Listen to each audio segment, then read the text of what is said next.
A couple of years ago, my roommate and I adopted a furry little man called Simba. He's a bit of a feisty demon at times who likes to attack feet, but I love him nonetheless. One day, when I was working at an administration job in a hospital, I was a bit bored and started doodling. Thinking of my fluffy boy back home, I drew a little ninja version of him. This little doodle sparked my imagination like few drawings have done before, marking the beginning of my game dev journey for my 2D action roguelike game Bimsai, which is not only the name of the game, but also the name of the protagonist, the little ninja cat you play as.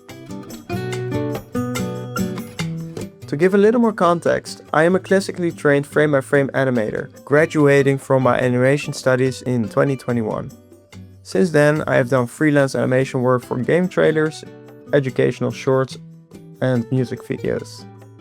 Half a year ago, a huge animation job that sustained me for about 2 years ended, but after that, something happened that hasn't happened before in my career. The animation job stopped coming in altogether. Fortunately, I already secured a stable income through my part-time hospital job a while ago, but not having any work outside of the hospital job gave me a lot more free time to work on passion projects than I ever had before. And being a big gamer boy, I always had a naughty dream to create a video game myself. So this is what I've been doing over the past 6 months, working on my game Bimsai. I had almost no experience in game development, apart from making levels in Little Big Planet 1 and 2 back in the day, and some in Dreams for the PS4.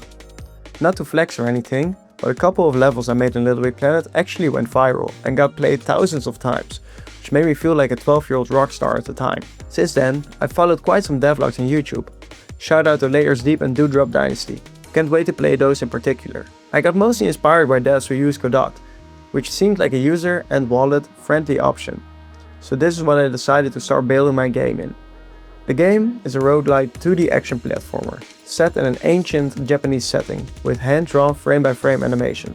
Imagine a love child of Silk Song's gameplay, fast-paced, 2D platforming action with a mixture of melee and ranged combat, and Call of the Lamb's roguelike progression system, short, semi-randomized runs with a boss at the end of each level. I started out by animating Bimsai's moveset, figuring out how to import sprite sheets into Godot and program them. I then focused on writing a long-ass document, outlining things like the game's narrative, how the runs are structured, and what the overall scope is. Because it's mostly just little old me working on the game for now, I tried to keep the game's scope as small as possible, while still feeling like an epic journey. For now, the game will have 3 worlds with 3 levels each, with the boss at the end of each level. If you beat all the worlds, you will unlock the door to the final level, the Wolf's Den, to face the final boss. This means the game will have 10 bosses in total, which seems like a manageable number.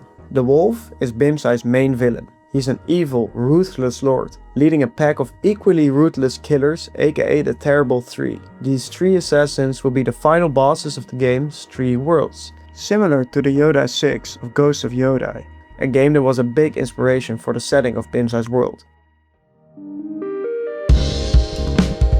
What I'm focusing on for now is putting together a demo. This is gonna be a vertical slice of the game, with a fully finished first level of the first world. The first world is gonna be the poisonous jungle, filled with slimy, stinky, amphibious creatures. If Bimsai gets poisoned by one of these dudes, his dodge roll and special attack get blocked for a little while, until the poison timer runs out. I've already finished the 4 regular enemies for this level. Shout out to Evo, an animation student who helped me design and animate them, which has been super helpful. We got a frog that jumps and throws slimy poison kunais. We also got a little rolling Sonic wannabe with spikes. We got a chunky fly who spits poison goop. Finally, we got a big toad who smacks Bimsai with his weapon when he gets close, but can also grab Bimsai with his tongue when he's further away, chewing on him and doing 2 instances of damage before spitting him out. This was hard to code, but really worth it. I've also finished most of the world visuals for the combat rooms, utilizing a bunch of parallax layers to create depth. I know it looks a lot like Hollow Knight, please don't bully me. What I still need to work on, I still need to create the home base where Bimsai can chill between runs. Here, he will be able to save his game by sleeping in his little bed in his little home. I also need to design a holy cat statue, who will be at the home base, from whom Bimsai can purchase permanent upgrades. There will also be a merchant NPC in the form of a scared mouse, from whom he can buy quick weapons and talismans. I already made some sketches for him, but I still need to finalize his design and animate him.